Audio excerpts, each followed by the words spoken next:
तो सबसे पहला hepatitis. What do you mean by hepatitis? तो सर हिपेटाइटिस का मतलब होता है inflammation of liver.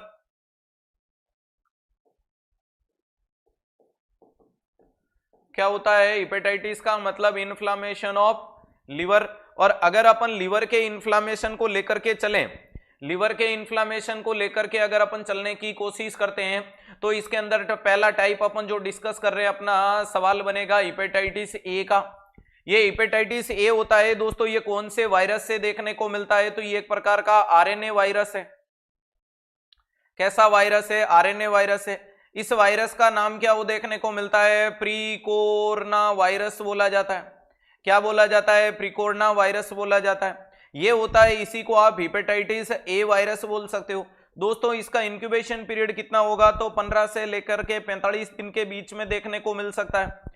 Very important चीज है, ये हिपेटाइटिस ए होता है दोस्तों, आप इसको इन्फेक्शियस हिपेटाइटिस भी बोलते हो, उसको आप इन्फेक्शियस हिपेटाइटिस के नाम से भी जानते हो। उसको आप क्या बोल सकते हो प्यारे दोस्तों? मोस्ट कॉमन, अरे मोस्ट कॉमन इन स्कूल, या फिर आप बोल सकते हो कैंपस। स्कूल में, कैंपस में व्रस्ट आउट वाला यही नाम निकल के आता है। ये हेपेटाइटिस ए के मोड ऑफ ट्रांसमिशन के बारे में अगर मैं बात करता हूं, हेपेटाइटिस ए के मोड ऑफ ट्रांसमिशन के बारे में अगर मैं बात करता हूं कि क्या देखने को मिलता है, तो प्यारे दोस्तों ये आपके सामने देखने को मिलता है फीको ओरल रूट। अगर बात करोगे आपकी most common mode of transmission क्या देखने को मिलता है, तो फीको ओरल रूट देखने को मिलता है। क्या देखने को मिलता है? फीको ओरल रूट देखने को मिलता है। दूसरे नंबर पे अगर अपन बात करने की कोशिश करते हैं तो ये प्यारे दोस्तों सेक्सुअली भी देखने को मिल सकता है इन्फेक्टेड पार्टनर के साथ, लेकिन मोस्ट कॉमन के नाम पे फीको ओरल ही आएगा। और आपको ये ज्यादातर देखने को किससे मिलता है? तो कंटामिनेटेड फूड पार्टिकल्स वगैरह से ये हेपेटाइटिस ए आपको फैलता हुआ नजर आता है। ये जानकारी अपन हेपेटाइटिस ए के बारे में लेते हैं। लगे हाथ अगर मैं आपको पढ़ाने की कोशिश करूं कि ये जो हेपेटाइटिस बी है सर, इसके ऊपर क्या सवाल आएगा, तो हेपेटाइटिस बी के ऊपर सवाल आता है कि पहली बात इसको अपन सीरम हेपेटाइटिस के नाम से जानते हैं। किसके नाम से जानते हैं? सीरम हेपेटाइटिस जानते हैं। इसी को अपन ओक्यूपेशनल हेपेटाइटिस के नाम से भी जानते हैं। ओक्यूपेशनल हेपेटाइटिस क्योंकि 25 से 30% लोगों में होता है। ये आपका एकमात्र हेपेटाइटिस है जो प्यारे दोस्तों डीएनए वायरस से होता है। उस वायरस को आप हेपेटाइटिस बी वायरस बोल सकते हो, या उसी हेपेटाइटिस को प्यारे दोस्तों आप आगे जाकर के किस नाम से जानोगे? पॉजिटिव एजेंट है हिप्पाडेना वायरस। क्या देखने को मिलता है? हिप्पाडेना वायरस के नाम से जाना जाता है। ये वेरी इंपॉर्टेंट चीज है। हेपेटाइटिस का इसका इंक्यूबेशन 30 से लेकर के 180 दिन के बीच में देखने को मिलता है। वहीं पे आप बोलोगे कि सर इसका मोड ऑफ ट्रांसमिशन क्या होता है? अरे मोड ऑफ ट्रांसमिशन क्या देखने को मिलता है? तो सर ये सेक्सुअली फैलता है। ये आपके पेरेंट्रल फैलता है। कैसे फैलता है? पेरेंट्रल फैलता है। और ये कैसे फैलता है? तो याद रखिएगा पेरीनेटल फैलता है। तो ध्यान रखिएगा पेरेंट्रल, पेरीनेटल और सेक्सुअली फैलने वाला टाइप भी देखने को मिलता है, ये दूसरा। वहीं पे तीसरे नंबर पे अगर मैं बात करता हूं तो हेपेटाइटिस सी आपके सामने देखने को मिलता है। और ये हेपेटाइटिस सी होता है प्यारे दोस्तों, इसको आप एक तो परक्यूटेनियस बोल सकते हो, परक्यूटेनियस के नाम से जाना जा सकता है, या इसी को आप पोस्ट ब्लड ट्रांसफ्यूजनल क्या बोल सकते हो? पोस्ट ब्लड ट्रांसफ्यूजनल के नाम से भी जाना जा सकता है। पोस्ट ब्लड ट्रांसफ्यूजन के नाम से भी।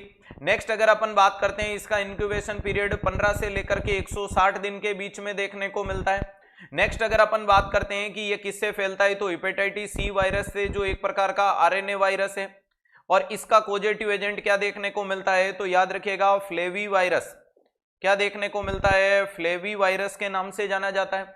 अगर अपन कंडीशन को आगे की तरफ भांपने की कोशिश करें कि कौन सी कंडीशन क्या देखने को मिलती है, अरे कौन सी कंडीशन क्या या किस कदर देखने को मिलती है, ध्यान रखिएगा हेपेटाइटिस सी के बारे में। तो प्यारे दोस्तों ये फैलने का तरीका क्या देखने को मिलता है? तो ये भी आपके सामने सेक्सुअली फैलता है।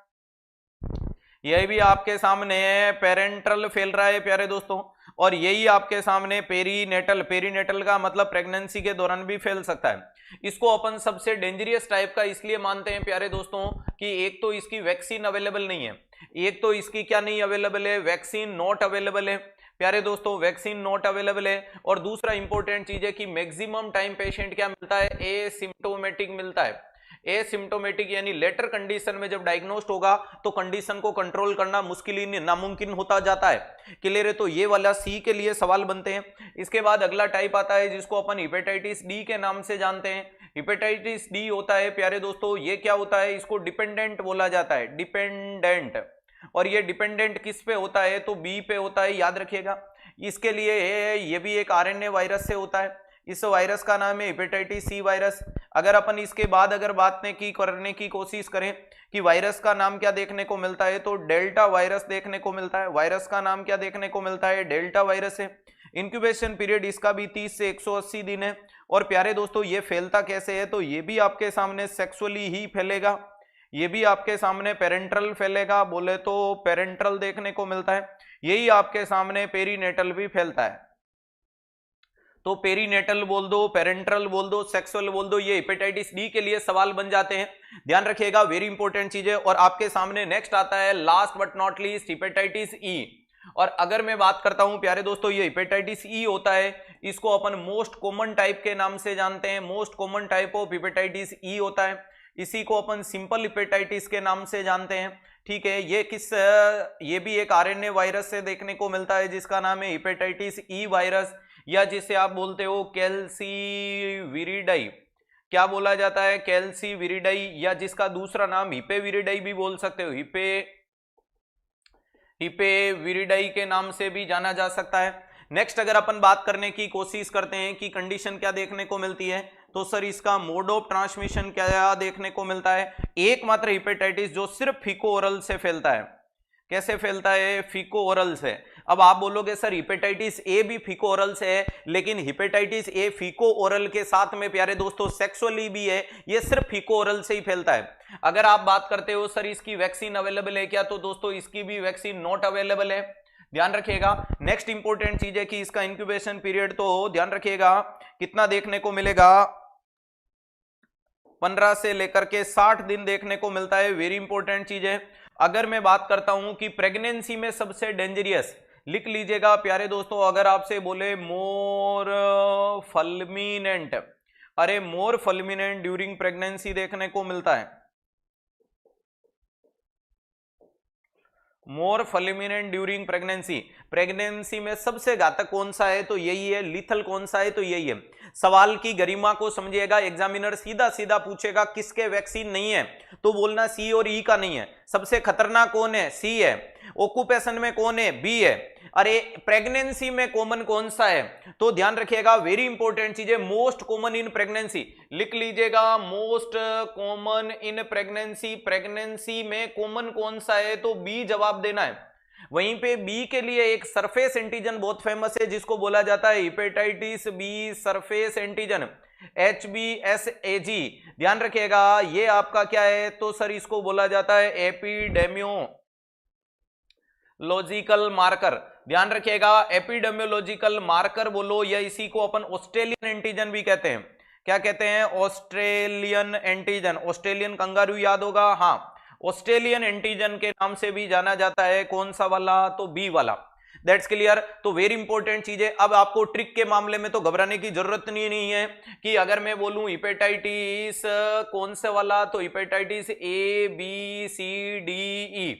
सर इंक्यूबेशन पीरियड याद करवाओ तो 15 30 15 30 15।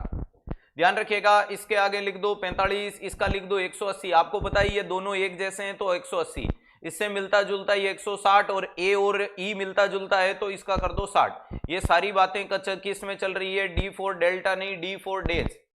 अरे किस में बातें चल रही है, तो ध्यान रखिएगा डेज में बोला जाता है। अब आपको पॉजिटिव एजेंट याद करना है, तो मैंने कई दफा आपको एक लाइन बता रखी है कि प्यार है फिर डरना क्यों। क्या बोल रखा है, प्यार है फिर डरना क्यों। ध्यान रखिएगा डरना क्यों, ये वाली लाइन आपको याद करनी है कि प्यार है फिर डरना क्यों। तो प्यार का मतलब पिकोना वायरस, पिकोना वायरस वेरी इंपॉर्टेंट चीज है मतलब हिप्पाडेना वायरस, हिप्पाडेना वायरस बोला जाता है, वेरी इंपॉर्टेंट चीज है। अरे फिर का मतलब होता है फ्लेवी वायरस, अरे डरने का मतलब होता है डेल्टा वायरस। क्या देखने को मिलता है? Delta virus. और क्यों का मतलब देखने को मिलता है कैल्सीविरिडाई।